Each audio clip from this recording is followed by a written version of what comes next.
Hello, welcome to my channel. My name is Hannah and let's talk books. It is the end of the 7th month of the year. Like, how are we this far already? I'm filming this in my kitchen, which means anybody that walks by this big window right here can hear me talking, which is why I generally only film clips in here and not long videos. And we're already joined by Torty. But the AC is just way too loud. Like, I can handle the noise from the road. I can handle Toma being at his computer while I'm filming.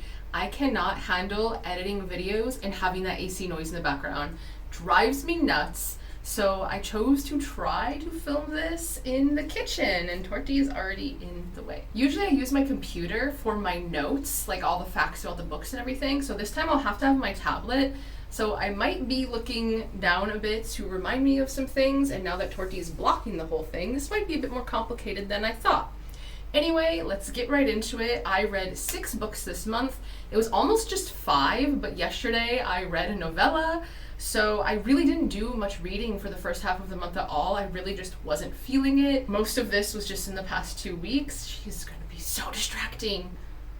Come on, Torty. So the first book I read this month is The Dragon Hunt by Tran Vu. When I bought this, for some reason I was thinking it was like a brand new release, even though I bought it at a used bookstore, but this came out in 1999.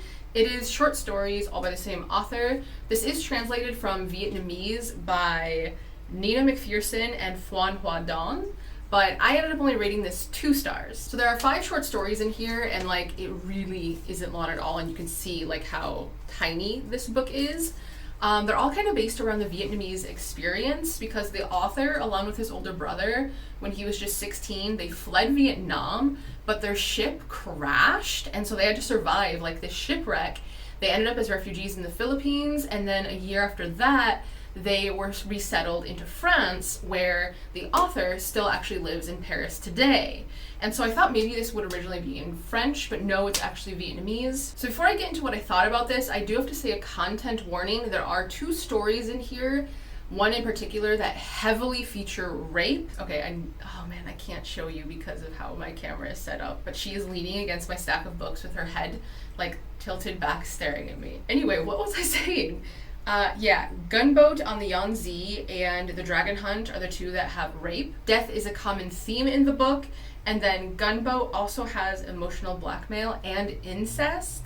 So I thought those were content warnings that should be set ahead of time. So one thing I noticed is that the first 2 stories are pretty based in reality, with the 3rd one kind of starting to toe that line, and then the last 2 just kind of going, especially the last one, going full blown like, I don't know what is happening, this is a fever dream kind of thing. And pretty much the way my ratings go is that each one was worse than the one, or each one is worse than the one before. So like I started out rating the first 2 stories in here 4 stars, and by the end I was not liking it at all. I thought the 3rd one was very forgettable. Even now, like I could not tell you what it was about. And that last one in particular, there was nothing I liked. It was probably like 1 star or half a star if that's possible, because even though like the 2nd story does include rape, I understood the purpose of it, and it actually like made sense with the rest of the story, whereas its inclusion in the last one, Dragon Hunt, really was just like out of nowhere and was just like brutal for the sense of being brutal. Like it didn't make sense with what the rest of the story was. And so that's kind of the difference for me personally in including that in a story. But this is one of those books where I just kind of picked it up because it was short stories, not really knowing what it was going into it. And I would probably only recommend it to those who are familiar with this author already and enjoyed his other works. Next, I read an e-arc that I got through NetGalley, and that is A Fig for All the Devils by C.S. Fritz. This is a fantasy horror that came out Halloween of last year, which is why I don't know why it's still up on NetGalley, but I digress. This was an e-arc, and I also rated this 2.5 stars. So this one is about Death seeking his successor in a teenage boy named Sunny. He's a kid that has recently lost his father. He's being abused by his mom's new boyfriend, and his mom is pretty much just turning like a blind eye to all of it. So this one starts out with a bang. Like the first chapter, which I think is actually prologue, is So my phone was already full for some reason, and I had already deleted all the other videos off of it. So I don't know what's happening with my phone right now, So there might be a huge quality jump in the picture now because I'm using my husband's phone, and his phone is 10 million times better than mine. But anyway, like I was saying, A Fig for All the Devils, the first chapter, yeah, it was so well crafted, it was so good, and it's so dark. Like, it really, really shocked me how dark this book starts. And I'm like, oh my god, this is gonna be amazing. This is exactly what I want. It seemed really original, and like it was borrowing like some folktales from other places, because like, for example, Baba Yaga is mentioned and stuff, and it made me really excited for the rest of this novella. But then the rest of the tone is completely different from that first chapter. Death is kind of like one of those, like, hello fellow kids kind of characters, and trying to fit in. Like, Death smokes, he plays video games, he says very hip things like that just feel kind of off, but didn't exactly bother me. For me, the whole concept of Death, like, wanting to finally rest and trying to find a successor is always interesting. Like, that's something I'm never going to be tired of. However, you definitely want a new spin on it. You don't, when it's well-known characters like that, you don't want to see the same thing over and over. And this just really seemed kind of rather par for the course. The ending here came off really rushed, and a lot of reviewers are calling it like a Hallmark ending. But I actually had the author comment on my Instagram review of this book, which, since I actually can have my phone in my hand right now, I'll read you part of his message, because I really wish this had been somewhere, like either in the beginning of the book or at the end. I didn't see it at all when I read it, because I feel like this would have gave me a much better understanding of why this was written and why it ends the way it does. But it says, yeah, and for the ending, I've heard some people explain that it was Hallmark, which I get it. The story is actually a fictionalized memoir in a lot of ways. All of the characters real, the abuse real, not the Reaper, obviously. So I wrote the end I wish I could have had in life, a happiness I could write in. Again, it's not for everyone, as the ending was just for me, or the 13-year-old me. And I thought that was so insightful. Like, man, I really wish that had been included in the book somewhere.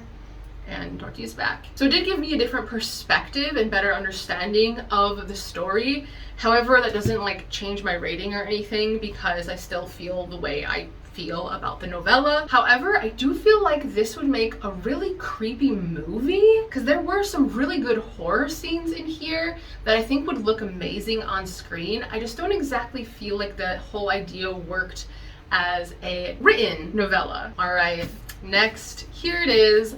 I read The House Across the Lake by Riley Sager. I have an entire video dedicated to this book, so I'm going to try to make this quick, and you can definitely like check out that video if you want to know more of my in-depth thoughts. So this is a mystery thriller that just came out at the end of June. It is going the rounds of BookTube right now, BookTok, pretty much everywhere, because a lot of people are reading this for book clubs and stuff. I read it for Books and Lala's Literally Dead Book Club. So I did give this 3 stars, but I do think it's more of a 2. I just haven't changed my rating on Goodreads or anything, because the more I dwell on it, the more it's a 2, not a 3. But essentially, this entire book is about a woman who drinks all day while watching her neighbor's house with binoculars, and like literally one sentence description sums up at least 2/3 of this book. So the first 2/3 of this book are extremely generic and stereotypical. Like, the characters really lean into the stereotypes to the point of being self-aware at times, which is a bit bizarre. If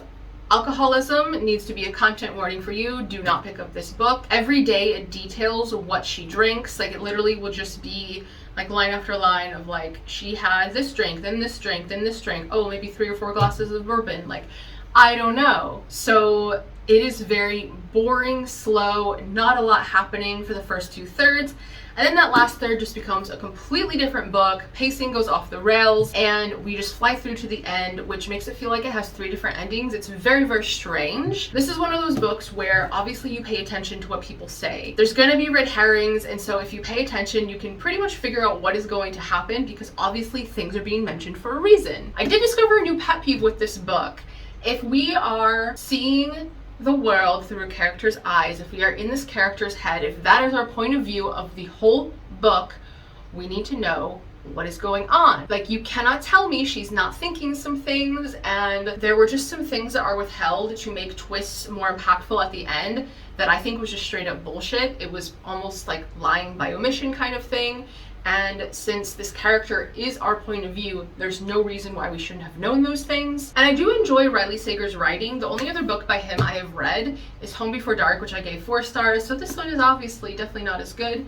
And like, I'm not even sure if I really want to read any of his other stuff, but I'm definitely not going to be pre-ordering any of his new releases anymore. Next, I read Confessions by Kanai Minato.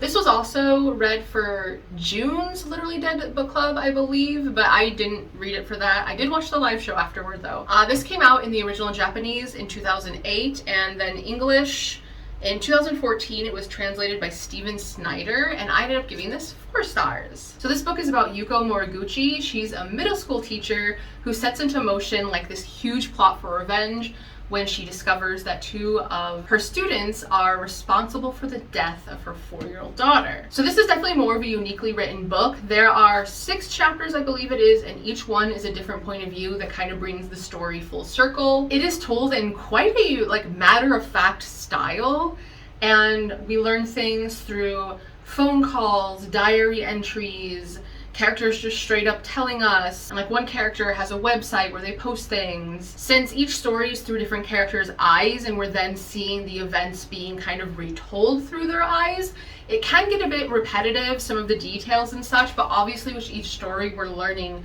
more and the plot thickens kind of deal. On the back of the book, a lot of like the little blurbs and things from other authors talk about how like twisty this book is. I didn't really see it that way until the end. For me, first and foremost, this is a revenge tale, and so I think going into it expecting that will definitely help you enjoy it more than if you're expecting like all these crazy twists, because I mean, going into it, you know what happens. Like, you know you're dealing with troubled kids, you know you're dealing with a child that was murdered. Like, we know those things already before we even open the book, and so I don't think it's as like shocking in those aspects as people are kind of making it out to be. Overall, I found this very, very readable, and it really kept me engaged. It was one of those where you kind of lose time while reading it and don't realize you're flipping the page, which I haven't had that happen in quite a while, so that was really nice. And also, like, as you can see, like, this is pretty short. I think it's only like just over 200 pages. Yeah, it's like 230 pages. I would definitely recommend it to those who are fans of Japanese literature, because this is more of a uniquely written book, so I feel like you have to have a bit of taste for that before going into this. Like, I don't think I would recommend this as like your first read from a Japanese author, but I definitely think this is a great pick. Next, I read Fuckface and Other Stories by Leah Hampton. This is a collection of short stories, all by the same author. This came out in 2020, and the average of all my ratings is a 3.7, but obviously on Goodreads, I bumped that up to 4 stars. There are 12 short stories in here. Some of them are like just over 20 pages, others are only 8 pages, so we have quite a variety of story lengths in here, but essentially they're all, or at least most of them, are snapshots of the character's trauma, and it's not like one character. Each story is different, as a whole new different set of characters. Sometimes they're in a different state, but they're all in like Appalachia. This was a pretty pleasant surprise for me. I obviously just got it because of the name and the cover. I was like, what is this? Gank, and that was it. These are contemporary short stories. There was only one in here that I might consider like horror, but all of the rest are definitely contemporary. But since these are just kind of like snapshots in these characters' lives, there aren't really conclusions to a lot of these. They just kind of end, which, I mean, that's kind of the style of short stories.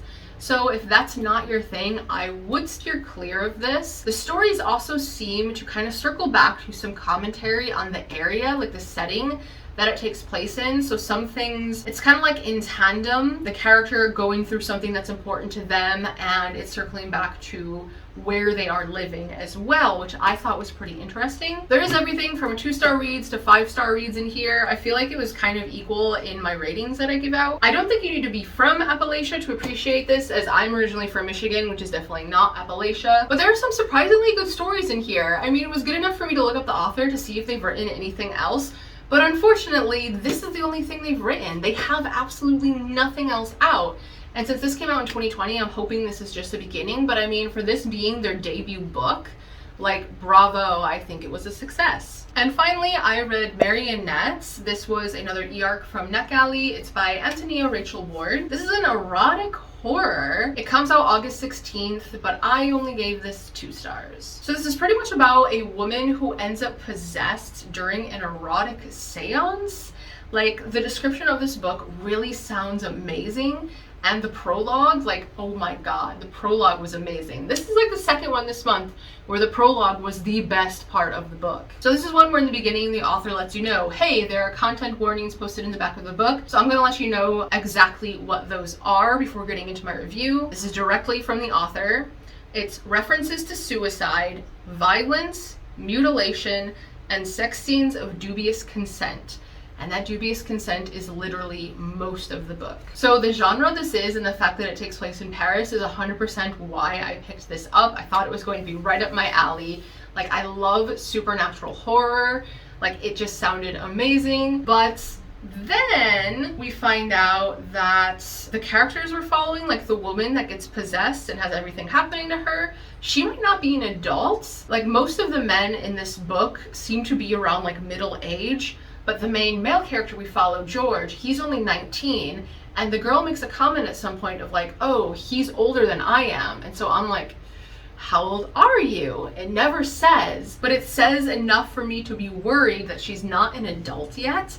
And so that makes it feel very skeevy throughout the rest of the book. And also there's even mention of her being a child prostitute. I mean, it's really like 3-sentence long thing, but it made me do a double take. I was not expecting that. Like, the plotline itself just didn't feel original or compelling.